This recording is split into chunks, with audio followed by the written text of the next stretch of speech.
In today's show, the Blazers go into Minnesota and turn the ball over 10,000 times. That's probably too many. Plus, we'll look at why the Blazers defense has slipped this season. Welcome to Locked On Blazers. Let's get into it.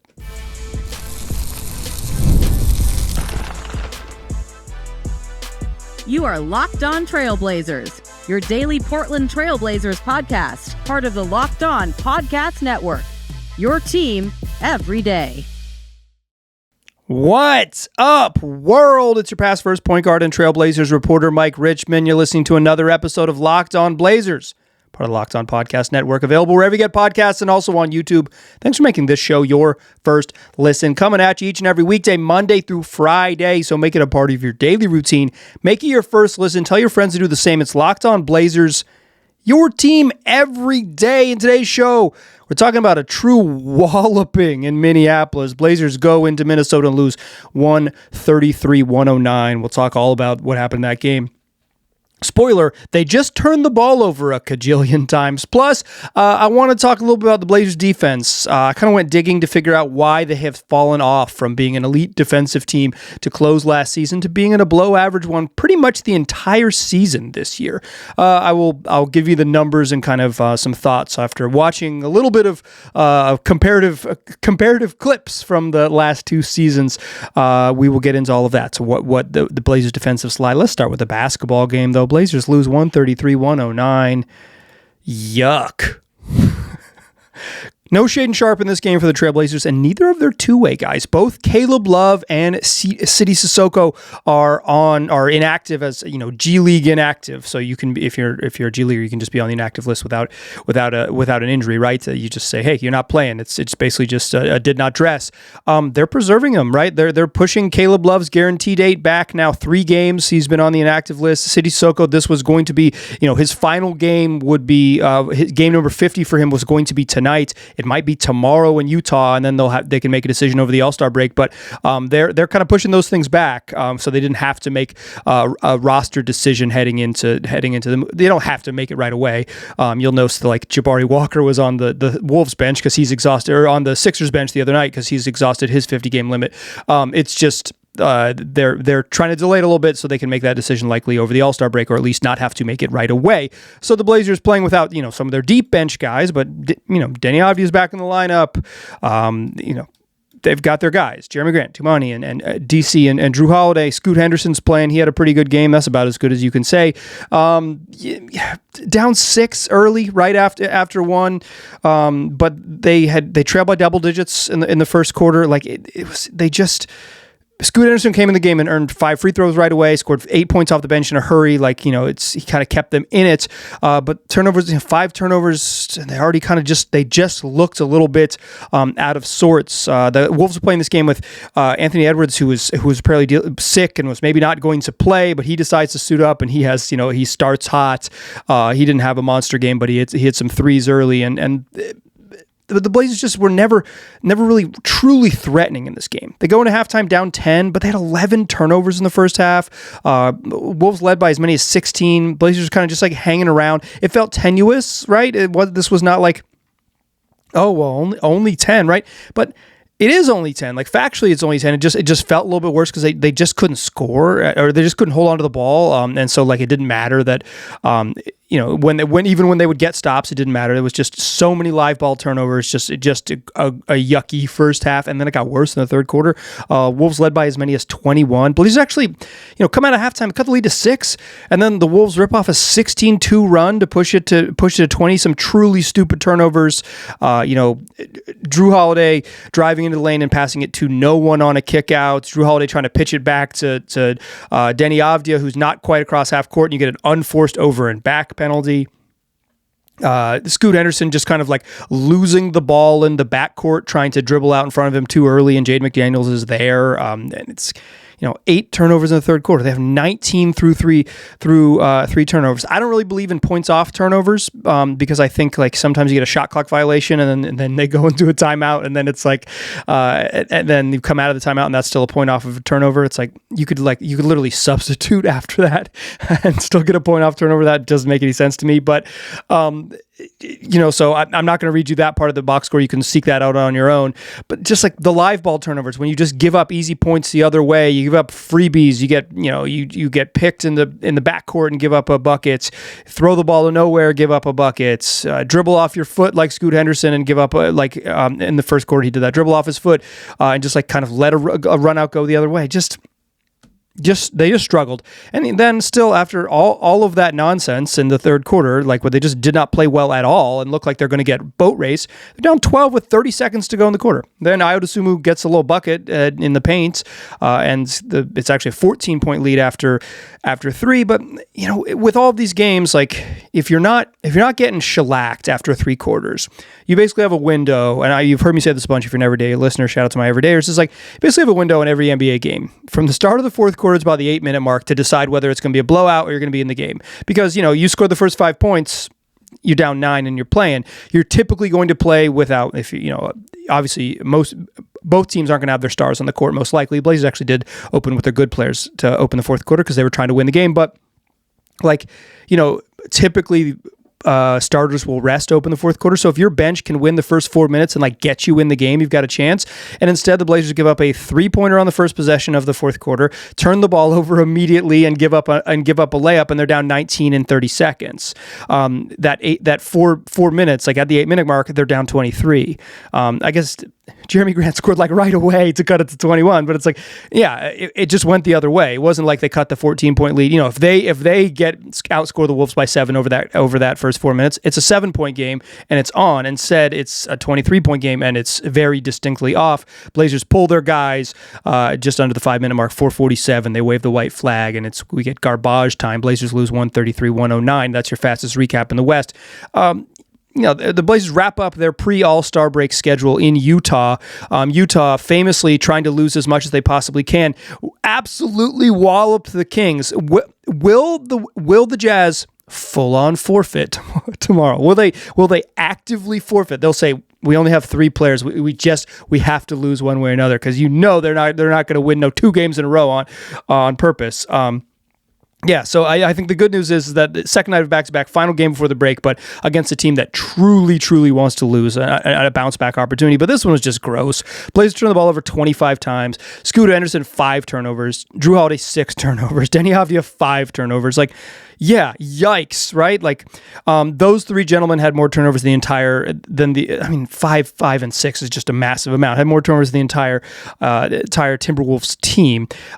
Scoot was probably the bright spot in this one. He had 18, but I didn't think he played particularly well after that first quarter. Drew Holiday had one of those games where it's in the end, 23 points, 5 boards, 5 assists, a pretty good box score, but took him 22 shots to get it. And I just do not think he played particularly well. It was just not a good game. Kind of the best version of Drew Holiday is kind of oh, y'all must have forgot about me. And he kind of sneaks in and has an incredible 17, 7, and 7.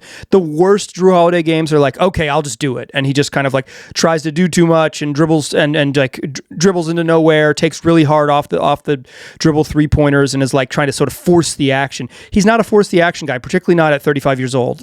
He is an incredible, he's you're way too rich 4th option because sometimes he can be really special. But when he kind of needs to kick it into gear because guys are struggling, it's not your best Drew. And Denny was just straight up bad. 3 of 14, 0 of 7 from 3. A bunch of those looks from 3 are wide open. Credit to Jaden McDaniels, who's an excellent defensive player. Credit to Rudy Gobert, who's one of the great defensive players of all time.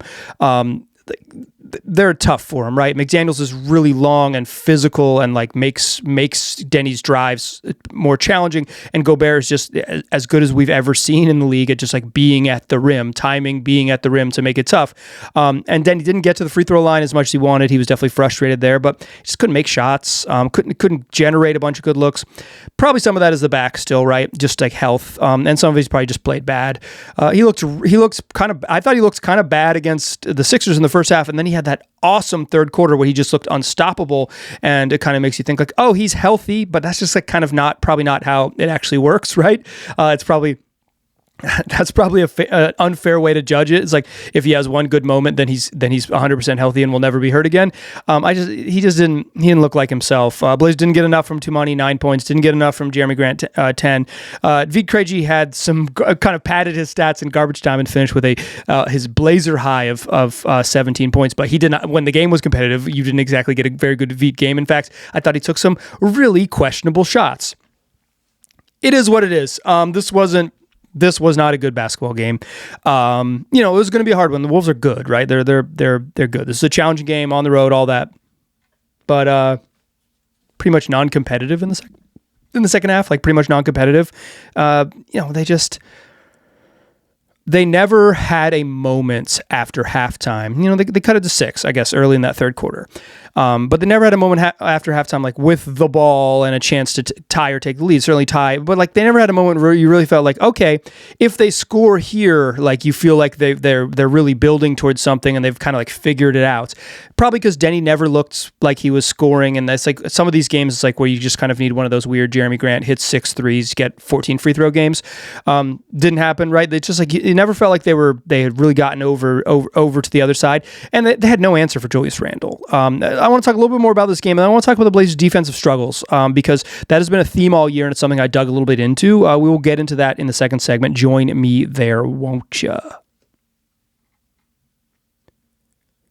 First, though, I want to tell you that today's program is brought to you by TurboTax. Tax season doesn't have to take over your life. This year, TurboTax is making it easier than ever to just hand things off and move on with your day. With TurboTax Full Service, you can have your taxes done for you by a trusted local expert, start to finish, without the stress or the guesswork. Instead of spending hours trying to figure out forms, you can just meet with a local TurboTax expert in person or connect online. They handle everything from W-2s to self-employed forms and work to get you every deduction. You can upload your documents, go about your day, and get updates right in the TurboTax app.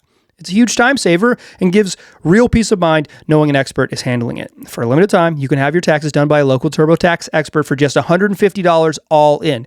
If a TurboTax expert didn't file your taxes last year, just file by February 28th. Take taxes off your plate and get back to your life. Visit turbotax.com/local to book your appointment today. All right. Thanks for making this show your first listen. If you are living the everyday lifestyle, if you do truly listen to the show every day, and I'm talking mostly to you audio listeners, sign up for the Everydayer Club. You get access to an ad-free version of this podcast, so an ad-free audio feed, Locked On Blazers without the interruptions.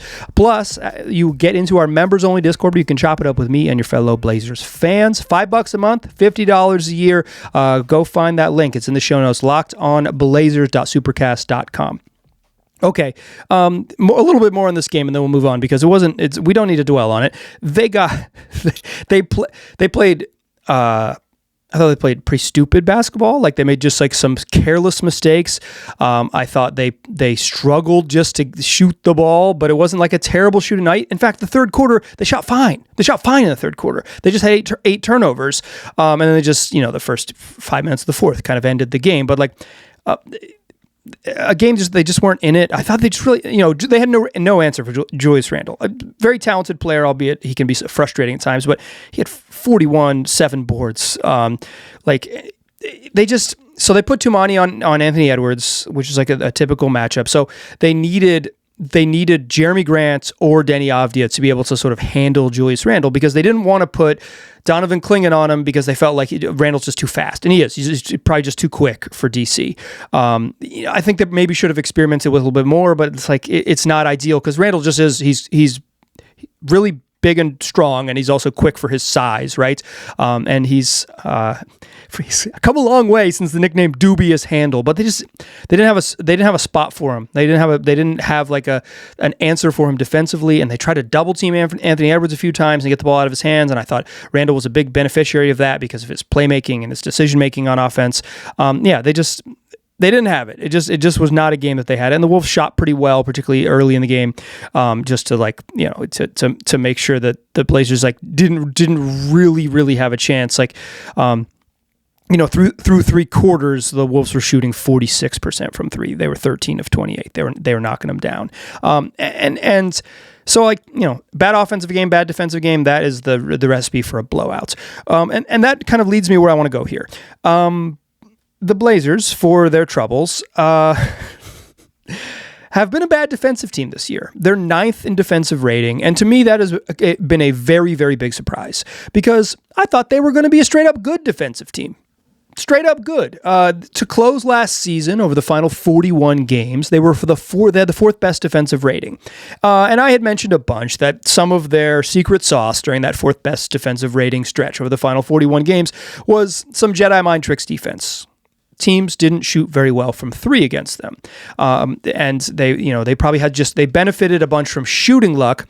And so I said this bunch going into the year is that I figured they upgrade their defensive personnel. Adding Drew Holiday should be an upgrade to their defensive personnel. Having Matisse Thybulle, who hasn't played, was going to be an upgrade. If Rob Williams plays more than he did last year, that's an upgrade. I didn't even know really that Blake Wesley was in theory at least going to be a good defensive player, although the advanced stats say that Blake Wesley doesn't help that much on defense as much as maybe your eyeballs suggest, but that's why you use your eyeballs as well. But I thought, like, even if the shooting comes back to earth a little bit, right? Even if the Blazers, even if teams shoot like normal against them, their defensive personnel has been upgraded enough that I still think this is one of the 10. I thought they were like one of the 10 best defenses in the league. I thought they were going to be something like 7, 8, 9 on defense all year, right? And that was going to be their calling card. It's like, oh, they're a really, really good defensive team. I can't really score, but they're a really good defensive team, and that's who they are. And that has not been the case. Their offense has been better than I thought it would be, although it's not elite by any means, but it's been better than I thought it would be, in large part because Denny Avdia has been so special on that end. And their defense has just really struggled. So part of me was, some of me wants to just say, well, like throw out my hands. But there is this sort of more curious part of me that makes this podcast every night that says, like, so why? Why is it like that? Why are they struggling the way they are? So I dug in a little bit on what has changed year over year to kind of have them drop off a little bit. So I'm going to pull up a graph here, a little chart here I made on YouTube. This is an encouragement, I guess, if you're an audio listener, to go to YouTube at like the 17-minute mark or something, and check this out. But if you are watching on YouTube, it's here, and if you're an audio listener, I'll walk you through it. So I'm comparing the final 41 games of 24-25 to this season, the 25-26 season. Blazers, some of it is like shot making, right? Like last year, the Blazers' opponent's effective field goal percentage was 5th. And that's just really propped up by 3-point shooting, where they had the best, they were 5th overall in 3-point field goal percentage, but the best on corner 3-point field goal percentage for their opponents. Like their opponents missed the easiest threes, but and now they've slipped all the way to 19th. Like teams are just scoring better. Another secret of their sauce last year, opponent turnovers. They were forcing the 4th most turnovers in the league during that stretch for the final 41 games. This year, down to 12th. That's still above average, but from top 5 to to that middle third of the league, it's like, oh, okay, you're going to have these death by a million paper cuts if you're a little bit worse across the board. They weren't a good defensive rebounding team last year. They aren't this year. They fouled a lot last year. They fouled a lot this year. In fact, they fouled a little bit less this year. They're 23rd in opponent free throw rate. Now they're 21st. So those are your 4 factors: shooting, field goals, offensive rebounds, and free throws. The defensive 4 factors in this case. Really, the biggest difference is that shot making, opponents' effective field goal percentage has jumped, and they're not forcing as many turnovers as they once were. So part of the shooting though is like, where are they giving up shots? And I kind of wanted to get into where are the true struggles with this team in terms of like, where do they give up points, right? Because every team in the league wants to shoot at threes and at the rim. A handful of teams in the league say, okay, yeah, we'll shoot mid-rangers, right? Like that, we're comfortable with that. But for the most part, the vast majority of teams are like obsessively hunting 3-pointers and shots in the paint, right? They want to shoot in the restricted area, and they want, like, that's 4 feet and in below the little charge circle, and then 3-pointers. That is just sort of the modern NBA. It's like it's all rim and three. It's the league's obsession. And last year the Blazers were freaking excellent at limiting 3-point attempts. During the final 41 games last year, second in opponent 3-point attempts. Still pretty darn good this year, 7th. Not that big of a drop off, but they were elite at it last year. But here's the big one: the shooting did indeed regress from 5th in opponent 3-point shooting to 17th. That's probably just the shooting luck, right? That is probably just the shooting luck, but I don't think that alone is actually the problem, because it's the other thing. It's the rims. It's the shots at the rim. The 3-point shooting is one thing, and it's a big deal, right? But in some ways that's baked in, and they're still top 10 in opponent 3-point attempts. Like, if they were still limiting threes, 7th most opponent 3-point attempts in the league. They're running guys off the 3-point line. They're playing the way they want to play, and they're still like, hey, slightly below average in opponent 3-point shooting. That might just be the variance, right? Like you play the game to keep the attempts down. You might lose the math because the shots go in, right? Obviously, you can see it. Some shots are better than others, and all of those things. But like in general, I don't think that's the big deal. I think what's really changed is the rim, the way they protect the rim this year. Let's talk about that in the third segment. Join me on the other side. First, though, I want to tell you that today's program is brought to you by ZocDoc. Finding a doctor you actually like can feel like discovering a diamond in the rough.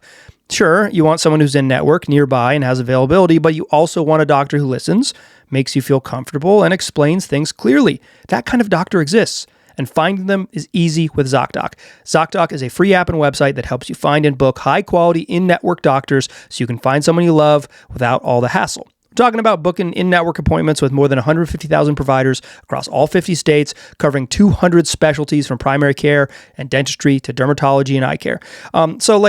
If you're someone who's put off doctor appointments longer than you should because of work and life and all of the other things, ZocDoc can help you get back on track and make the process simple, whether you're searching for a specialist or just a primary care physician. Or if you're traveling, ZocDoc can be a great resource if you're out of your home network, or if, say you've moved or switched insurances and you need to reestablish your medical network. Well, ZocDoc is a great place to begin that baseline search.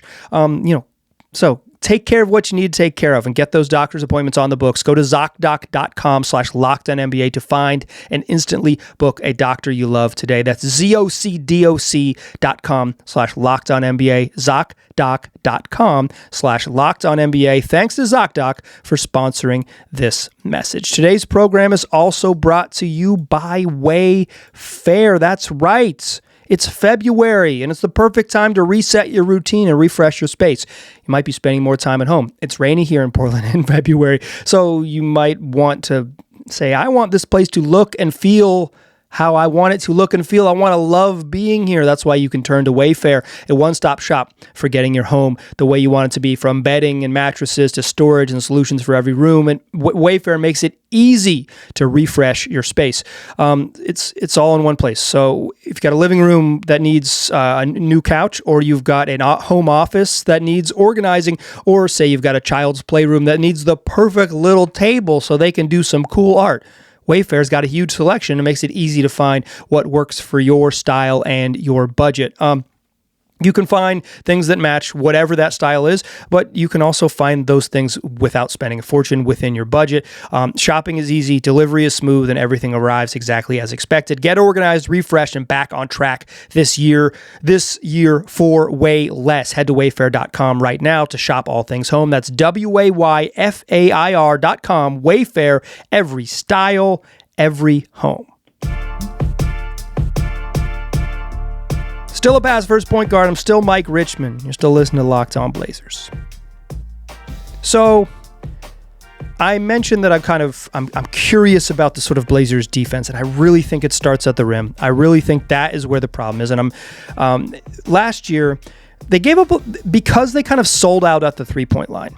They gave up shots at the rim. They were 23rd in opponent frequency, even at their highest level of defense, right? They're 4th in defensive rating, 23rd in rim frequency. They kept folks got to the rim on them, but they defended it so dang well.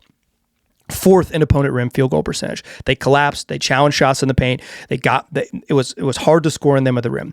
And this year that's changed. While they have improved in opponent rim frequency, just 15th this year, right? They're about league average in number of shots they give up right at the rim.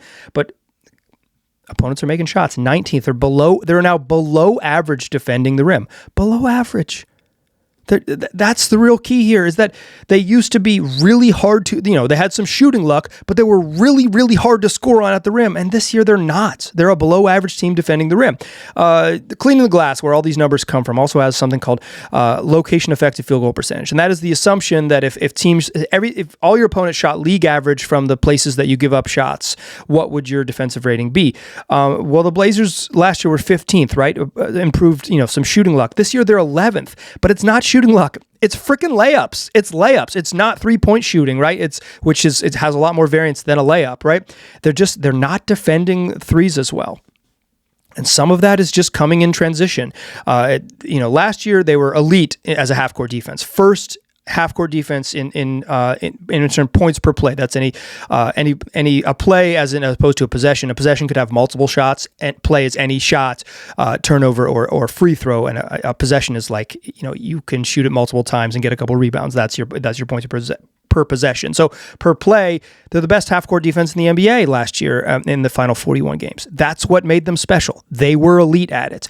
This year they have struggled. They're 15th in half-court defense average, but they're just so much worse in transition. Last year, 16th in transition efficiency. It was, the average in terms of giving up, layups and threes in transition. This year, 26th. They're just getting beat back down the floor, and they're giving up more shots at the rim. They're just worse there. The frequency of transition, last year was 21st, this year 26th. It's about the same, right? They're worse, a little bit worse, but they were, bottom third in the league in how frequently teams ran, and they're bottom 5 in the league now and how frequently teams run. It's just, it's kind of, I think it's mostly at the rim. And so I was curious about this because one of the reasons they were so special last year is because Donovan Clingan just took off. He was a monster. Last year, among all players that defended at least 250 attempts at the rim, Donovan Clingan's defensive field goal percentage at the rim was third best in the league, 49.5% at the rim. Only Isaiah Stewart and Daniel Gafford were better than him last year. This year, he's 16th. Still a very good rim defender, but not the elite level. And a lot of that because he isn't stopping shots at the rim, his block percentage has dropped 4.1% last year. In terms of blocks per 100 possessions, he led the league in per 100 possessions. He wouldn't have been a league leader because he didn't play enough minutes. Shout out to Victor Wembanyama, who led that category and did play enough minutes. But this year, from 4.1% block percentage to 2.4, just blocking a lot fewer shots. Block percentage, the percentage of opponent field goal attempts you block while you're on the court. But I think maybe if the percentage doesn't stick with you, think of it as basically half as often. He's blocking shots half as often. But that's probably in some part was my thinking was this is in large part just the trade-off is that opponents say, we don't want to get to the rim. And I watch teams, particularly guys who aren't super strong at handling the ball, just not go at Donovan Clingan and say, ooh, no. I remember watching the game where Jared Allen just destroyed Donovan Clingan, one of his worst games of the year. Jalen Tyson had a couple drives early in that game where he was no way, and just kind of bailed out on Donovan Clingan. And, people who are more confident around the rim just still did it, still went at him. And he's been a massive deterrent. Clingan was, opponents are shooting 8.8 fewer shots at the rim with him on the court versus him off. When Donovan Clingan is on the court, the Blazers' opponents get to the rim way less. However, teams are shooting way more threes with him on the court, about 5% more threes with him on the court. The secret is out. Clingan is going to play in the paint, shoot threes. That's the way to neutralize him, is to bring him out on the perimeter. But interestingly enough, Clingan actually is contesting more shots at the rim, 6.4 this year than he did last year at 4.1. He's just been less effective. So if you look at sort of the overall picture here with Clingan, the Blazers' defensive anchor in the paint is that he is blocking fewer shots while contesting more shots at the rim and giving up a much higher percentage of made field goals, and even relative to his competition, a much higher percentage of made field goals than he did last year. And teams are running more against Klingon, and that is really where you're getting your layups, right? Is like that because you're beating the behemoth down the floor. There has been an uptick in live and running off live rebounds this year as opposed to last year. Slightly more often, basically. I'm looking at it as relative to when Klingon is on the court versus off the court for the Blazers. Like overall in the league is like really hasn't changed. They're about league average in allowing runouts off turnovers, be it off turnovers and runouts off live rebounds. They're about league average. They're about league average last year, right in that range, 14, 15. But last year, there was basically no difference. Teams did not run more often when Klingon was on the court than he was off. But this year, it's a big increase. It's one of the biggest increases in the database for cleaning the glass. He's up there. He's in the 21st percentile, right? Like he's in the bottom quarter of the league. It's not one of the very biggest, but it's the bottom. He's a known entity as run against him. And so like then the trade-off here to improve on defense is to play more Robert Williams. And I asked Tiago Splitter specifically about giving up threes and opponent threes and what he wants to do. And he said like, well, we got to do a better job navigating screens. We got to be smarter about our matchups and who's in the game. He said, that's my fault. Like who's in the game is my fault. It's true. I like when a coach admits that, right? He said, but in general, it's like some of it is the scout and knowing who you're playing against. And he said, I don't want to point fingers, but we all got to be better. Before we play a team, we know what they want to do, and you got to just like be ready for that, right? Like you can't, you kind of have to, each game you have to lock into the plan. And then he said, I don't want to point fingers, but like, there's a lot goes into it. We got minutes restrictions. You got to take guys out. And so then when you take guys out, you change your defense and that changes the matchups. And he says, with Rob not being able to play a lot of minutes because he's on a limit, he's a good guy to have match up on shooters. And when they come off screens, we don't have that. So it's like, without pointing fingers, Splitter basically said like, yeah, Klingon struggles defending the three. And we all know that. He said, like, we got to be better, but that's kind of it. And then, so after the Blazers played that game later that evening, Splitter was not asked specifically about defense in that particular game, but he was, or not asked about Klingon specifically in the game, but he was asked in general about their defense. This was after the first of the two games against the Grizzlies, when the Grizzlies were super shorthanded and playing a little small lineup. And he said, like, Klingon, he was higher on screens. He just kind of unprompted brought him up higher on screens, contested shots, even when Omax Prosper shot the ball, contesting shots at the 3-point line, moving a little bit better. And that's what we asked him to do, be a little bit more mobile and do both, contest shots at the rim, contest shots and protect the rim. So kind of like with like a nudge from me at pregame and then like thinking about it postgame, Klingon or Splitter kind of brings it up. It's like they just need Klingon to be more versatile out there. But I looked into like, okay, yeah, Rob has been really, I believe he leads the league in block 3-point shots, but I kind of looked at like what the trade-off is with playing Rob. If you do play Rob out there, they give up fewer threes, but they give up way more attempts at the rim, and teams are shooting better at the rim once they get there. So more attempts at the rim and more makes. Layups, right? The 3-point shooting, like they're still 7th in total 3-point attempts. I don't think that's really the problem. I think it's layups for them this year. And I think that starts with transition. And obviously teams are hunting Klingon. And I talked a little bit about watching some film here, and I'm running a little long, so I'll try to wrap this up quickly. But I watched clips of about 4 different games from just watching some Klingon defensive stuff when teams were shooting threes. I don't think he was meaningfully higher up last year. I think he was playing pretty deep drop all of last year. I think some of this is just personnel. They played a longer stretch last year when they were big. The lineup they played tonight with Tumani and Jeremy Grant and Denny, and that group was just way better defensively. That was a pretty darn good defensive group, an awesome defensive group all of last season. And they just haven't been there. I think Denny, because has had such a massive offensive load, 30% usage, has not been able to defend at the level. And that's fairly common with guys with that level of usage. It's why they need someone to take a little bit off his plate on offense. And I think, then they missed Drew Holiday for a big stretch. Jeremy Grant missed, whatever it was, 12 games. Like, I just think some of it is personnel. Some of it is, I think Klingon the book is out a little bit on Klingon. And some of it is just stylistically, I think maybe perhaps their offense doesn't allow them, because they want to play so fast and run. It's like they're just not playing their defense, just like they don't have the juice to play defense. And I think some of it, quite frankly, is that Chauncey Billups was probably a better coach at getting his guys to play defense and a certain style than Splitter has been getting his guys to play a certain style. I think all of that goes into it.